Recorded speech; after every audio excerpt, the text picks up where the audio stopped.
ನಮಸ್ಕಾರ, ನಾನು ಮಂಜುನಾಥ್ ಕಾಮತ್. ನಾನೀಗ ಉಡುಪಿ ಶ್ರೀಕೃಷ್ಣ ಮಠದ ಗೀತಾ ಮಂದಿರದಲ್ಲಿದ್ದೇನೆ.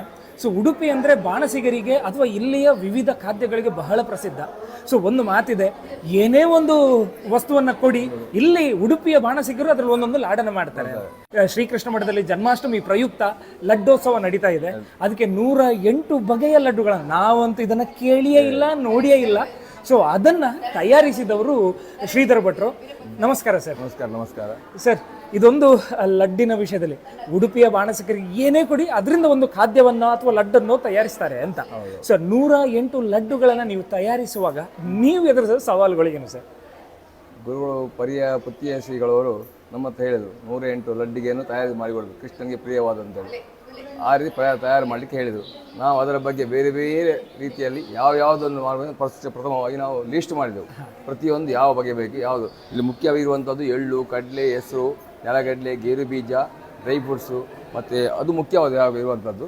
ಮತ್ತು ಉಳಿದದ್ದನ್ನೆಲ್ಲ ಬೇರೆ ಬೇರೆ ಇದೆಲ್ಲ ಮಾಡಿ ತಿರುಪತಿ ಲಡ್ಡು ಮಾಡಿದೆವು, ಮತ್ತು ಗುರುವಾಯೂರು ಲಡ್ಡು ಮಾಡಿದೆವು, ಮತ್ತು ಬೇರೆ ದೇವರ ಹೆಸರು ನಾಮಸ್ಮರಣೆದ ಲಡ್ಡು ಮಾಡಿದೆವು. ಈ ರೀತಿ 108 ಲಾಡು ಬೇರೆ ಬೇರೆ ಲಡ್ಡುಗಳು ತಯಾರು ಮಾಡ್ತಾ ಇದ್ದೇವೆ. ಸರ್, ಸಾಮಾನ್ಯ ಉಡುಪಿಯಲ್ಲೇ ಬೇರೆ ಬೇರೆ ಸಮಾರಂಭಗಳಿಗೆ ಸಂಬಂಧಪಟ್ಟ ಹಾಗೆ ಸಾಮಾನ್ಯ ಒಂದು ಕಾರ್ಯಕ್ರಮಗಳಿಗೆ ಎಷ್ಟು ಬಗೆಯ ಲಡ್ಡುಗಳನ್ನು ಉಪಯೋಗಿಸ್ತೀರಾ ಅಥವಾ ನೀವು ತಯಾರಿಸ್ತೀವಿ? ಸಾಧಾರಣ ಚಾಲ್ತಿಯಲ್ಲಿರುವಂಥದ್ದು ಒಂದು 10, 20, 25 ವೆರೈಟಿ. ಈಗ ಅಂತ ಹೇಳಿದ್ರೆ ಹೊಸ ನಮೂನೆ ಮಾಡ್ತಾ ಇದ್ದಾರೆಲ್ಲ. ಮುಂಚಿದ್ದ ಕೆಲವೇ ಐಟಮ್ಗಳು ಮಾತ್ರ. ಈಗ ಅಂತ ಹೊಸ ಬೇರೆ ಬೇರೆ ನೋಡಿ ಹೊಸ ಸಂಶೋಧನೆ ಮಾಡಿ ಹೊಸ ತಿಂಡಿಗಳೆಲ್ಲ ಮಾಡ್ತಾ ಇದ್ದಾರೆ ಉಡುಪಿಯಲ್ಲಿ. ಮತ್ತೆ ಉಡುಪಿ ಅಂದ್ರೆ ಉಡುಪಿಯ ಹೆಸರು ಕೇಳಿದ್ರೆ ಸಾಕು. ಉಡುಪಿ ಹೋಟ್ಲು ಎಲ್ಲಿ ಹೋದ್ರು ಎಲ್ಲ ಯಾವ ಕಡೆ ಎಲ್ಲ ಕಡೆ ಉಡುಪಿ ಹೋಟ್ಲ್ ಅಂತ ಹೆಸರು ಉಂಟು. ಉಡುಪಿ ಇದಕ್ಕೆ ಒಳ್ಳೆ ಹೆಸರು, ಒಂದು ಆಹಾರಕ್ಕೆ ಇದಕ್ಕೆ ಒಳ್ಳೆ ಹೆಸರು ಅದು ಉಡುಪಿ. ಅದೇನು ಕೃಷ್ಣ ಪುರಾಣ ಮುಖ್ಯ ಪ್ರಾಣ ದೇವರದ ಅನುಗ್ರಹ ಒಂದು ಅಷ್ಟೇ. ಇಲ್ಲಿ ಏನು ನೋಡಿ, ನಿತ್ಯ ಭೋಜನ ಶಾಲೆಯಲ್ಲಿ 1000 ಜನ ಊಟ ಮಾಡಿ ಹೋಗ್ತಾರೆ. ಹಾಗೆ ಉಡುಪಿ ವಿಷಯ ಅಡುಗೆ ಇದಕ್ಕೆ ವಿಶೇಷ. ಸರ್, ಈಗ ನೀವೇ ತಯಾರಿಸಿದಂತಹ ಇಲ್ಲಿ ಲಡ್ಡುಗಳಿವೆ ಸರ್. ಇದರಲ್ಲಿ ವಿಶೇಷವಾದದನ್ನ ನೀವು ನಮಗೆ, ಸೊ ಇದನ್ನ ಯಾವುದರಿಂದ ತಯಾರಿಸ್ತೀರಿ ಅಥವಾ ಇದರ ಒಂದು ವಿಶೇಷದ ಬಗ್ಗೆ ನೀವು ಹೇಳಬೇಕು. ಬೇರೆ ಬೇರೆ ಗುಂಡಿ ಹಿಟ್ಟು, ಮತ್ತೆ ಕಡಲೆ ಹಿಟ್ಟು, ಮತ್ತೆ ಕಡಲೆಯನ್ನು ಹುರಿದು ಹುಡಿ ಮಾಡಿ ಮಾಡುವಂಥದ್ದು. ಮತ್ತೆ ಬೇರೆ ಬೇರೆ ನೋಡಿ ದ್ವಾರಕಾ ಉಂಡೆ, ಅದಕ್ಕೆ ಬೇರೆ ಬೇರೆ ಧನ್ವಂತರಿ ಉಂಡೆ, ಬೇರೆ ಬೇರೆ ಹೆಸರಿಟ್ಟಿದ್ದೇವಲ್ಲ ಉಂಡೆಗಳನ್ನೆಲ್ಲ. ಇದು ತ್ರಿವಿಕ್ರಮ ಉಂಡೆ ಅಂತೇಳಿ ಆ ರೀತಿ ಮಾಡ್ತಾ ಇದ್ದೇವೆ. ಇದು ಜಾಮೂನು ಉಂಡೆ ಅಂತ ಮಾಡುವಂತದ್ದು. ಇದು ಗೆಣಸು ಉಂಡೆ ಅಂತ ತರಕಾರಿಯನ್ನು ಬೇಯಿಸಿ ಅದನ್ನು ಇದು ಮಾಡಿ ಮಾಡುವಂತ ಗೆಣಸು ಉಂಡೆ. ಇದು ಪೊಟಾಟೆ ಉಂಡೆ ಅಂತ ಹೇಳ್ಕೊಂಡು, ಮತ್ತೆ ಬಟಾಣಿ ಉಂಡೆ ಅಂತ ಹೇಳಿ ಮಾಡುವಂತದ್ದು. ಮತ್ತೆ ಕುಂಬಳಕಾಯಿ ಬೀಜದ್ದೇ, ಚೀನಿಕಾಯಿ ಬೀಜದ್ದೇ ಉಂಡೆ ಹಾಗೆ ಉಂಡೆ ಮಾಡಿದ್ದೇವೆ. ಕುಂಬಳಕಾಯಿ ಬೀಜ ಉಂಡೆ ಮಾಡಬಹುದು, ಹಾಗೆ ಮಾಡಬಹುದು. ಸರ್, ಇದು ಒಂದು ರೀತಿ ಮೌಲ್ಯವರ್ಧನೆಗೂ ಕೂಡ ಒಂದು ದೊಡ್ಡ ಸಾಕ್ಷಿ.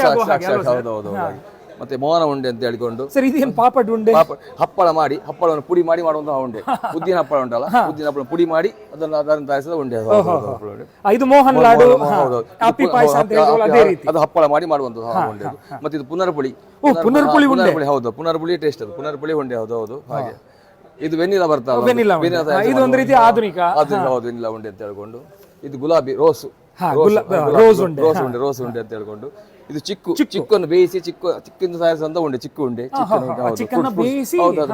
ಮಿಕ್ಸ್ ಮಾಡಿ ಮಾಡುವಂಥದ್ದು. ಹೌದು. ಇದು ಪೇರಳೆಯನ್ನು ಬೇಯಿಸಿ ಮಾಡುವಂತ ಪೇರಳೆ ಇದು ಮಾಡುವ ಉಂಡೆ. ಆ ರೀತಿ ಪೇರಳೆ ಉಂಡೆ.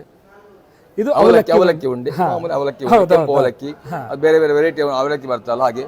ಬಿಳಿ ಅವಲಕ್ಕಿ ಉಂಡೆ, ಅವಲಕ್ಕಿ ಉಂಡೆಗಳು ಹಾಗೆ. ಅದು ಇಡೀ ಕಪ್ಪು ಇಡೀ ಉದ್ದು ಉಂಟಲ್ಲ, ಅದು ಕಪ್ಪು ಉದ್ದಿನಿಂದ ಮಾಡುವಂಥದ್ದು, ಹುರಿದು ರೋಡಿ ಮಾಡಿ ಮಾಡುವಂಥದ್ದು.